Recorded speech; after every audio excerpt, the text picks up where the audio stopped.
गहलोत साहब अब कह रहे हैं कि गुजराती आकर यहाँ के राजस्थान में मारवाड़ी को हराना चाहते हैं।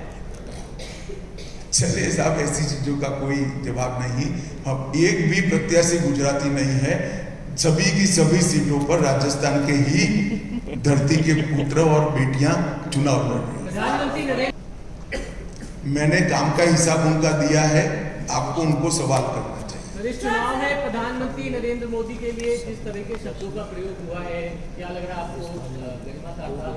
देखिए, जब भी मोदी जी के लिए अपमानजनक शब्दों का प्रयोग कांग्रेस ने किया, देश की जनता ने, कोई भी राज्य हो, इसका जवाब दिया है। मुझे भरोसा है कि मोदी जी के लिए अपशब्दों का प्रयोग जो राजस्थान में किया गया है, मतदान में राजस्थान की जनता इसका जरूर जवाब देगी।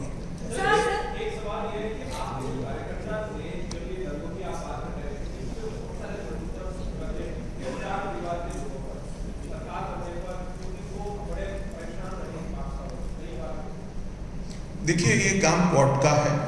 राज्य सरकार बनकर एक तटस्थ जांच कर अपनी रिपोर्ट कोर्ट के सामने करेगी। कोर्ट इस पर निर्णय करेगी। सर, आपका कहना है कि लाल डायरी जो महादेव एक्ट है बीजेपी की साजिश है और उच्चतम न्यायालय के रिटायर्ड जो अधिकारी है, न्यायाधीश है, उनसे जांच होनी चाहिए इसकी, लाल डायरी और महादेव एक्ट की। नहीं तो अब तक क्यों जांच नहीं करा है? अगर वो कह रहे हैं बीजेपी की साजिश है तो जांच करा लेते। उनके विधायक ने लाल डायरी बाहर निकाला है, हमने नहीं निकाला है, उनके मंत्री थे। सर, अशोक गहलोत कह रहे हैं कि मैं मार्मिक अपील कर रहा हूं 200 सीटों पर कि मेरे चेहरे पर ही आप वोट करें।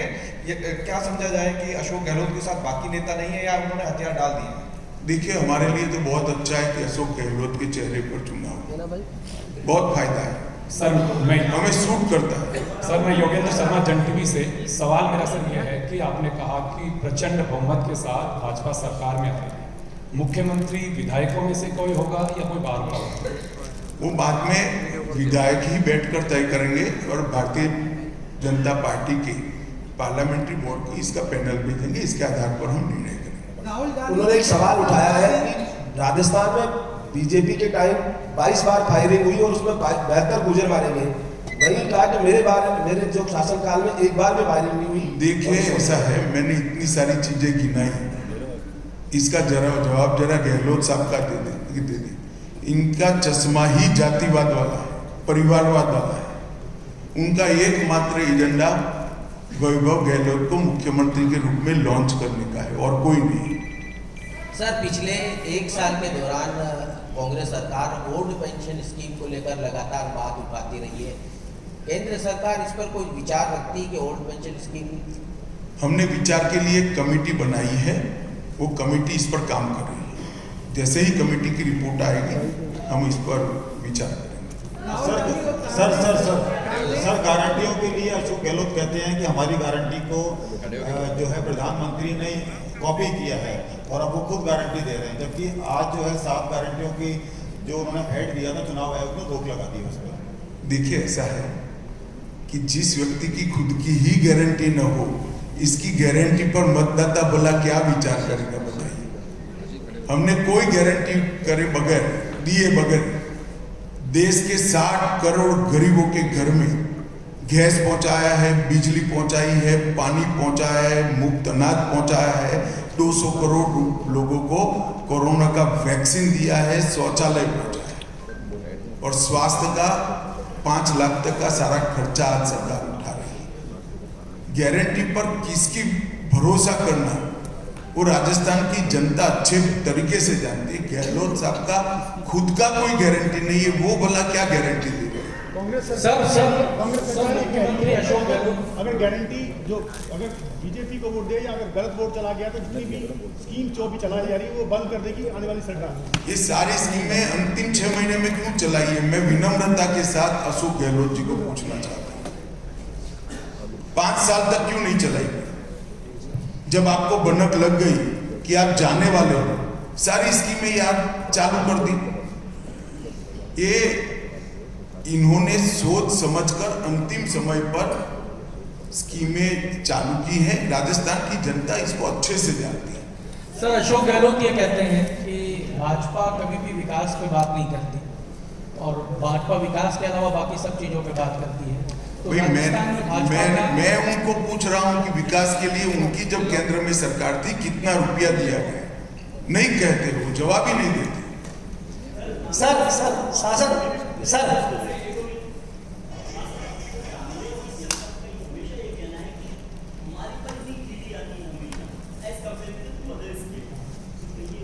देखिए, ये इनका भ्रष्टाचार को शील्ड करने का एक जवाब है। इस देश में कोर्ट है या नहीं है?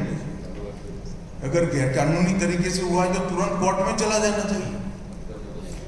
सर कल मोदी का रोड शो था, उसके बाद एक रिएक्शन आया आदर्श नगर विधानसभा से, वहाँ उम्र दराज चुनाव लड़ रहे थे, उन्होंने कांग्रेस को समर्थन दिया। छोड़ो, ऐसे विधानसभा से क्या सवाल? शासन में इसलिए कह रहा हूँ, छोड़ो भाई, ऐसे सवाल नहीं होते।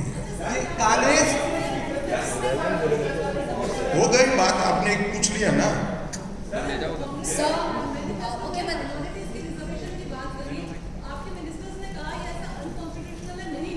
क्या माइनॉरिटी? देखिए, धर्म के आधार पर आरक्षण गैर संवैधानिक है, वो हो ही नहीं सकता।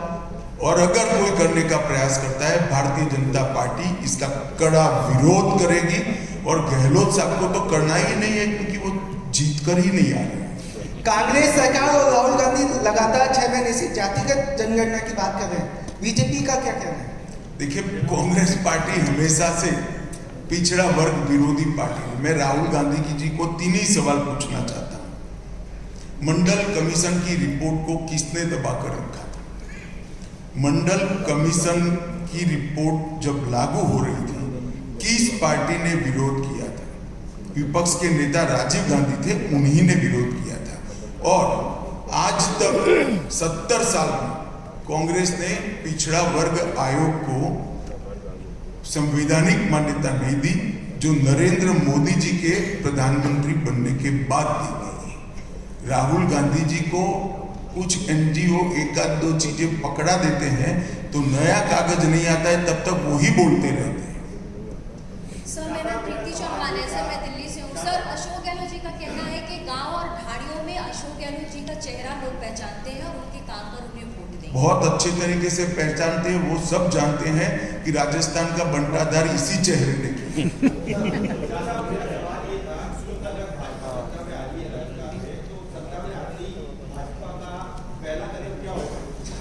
वो तो मुख्यमंत्री जी तय करेंगे ना, मैं नहीं तय कर सकता। हमने हमारा घोषणा पत्र जनता के सामने रखा है। मैं विश्वास दिलाना चाहता हूं कि मोदी जी के नेतृत्व में भारतीय जनता पार्टी ने कार्य संस्कृति खड़ी की है कि हम जो संकल्प लोगों के सामने रखते हैं वो हम पूरा करते हैं। चाहे राम मंदिर हो, चाहे धारा 370 हटाना हो, चाहे ट्रिपल तलाक समाप्त करना, कठिन से कठिन संकल्प भारतीय जनता पार्टी ने पूरे किए हैं। ये हमारा रिकॉर्ड है।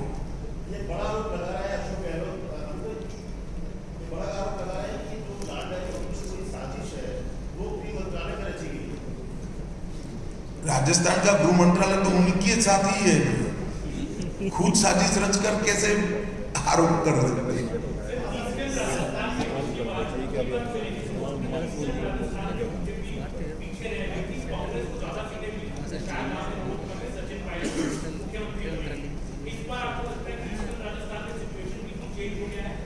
पूरे राजस्थान में सिचुएशन चेंज हो गया है। मेरी बात मानकर चलिए, राजस्थान के हर कोने में कांग्रेस हार रही है और भाजपा जीत रही है। चलिए, आप खींच कर सवाल करते हैं। आप सभी का बहुत बहुत धन्यवाद। नमस्कार।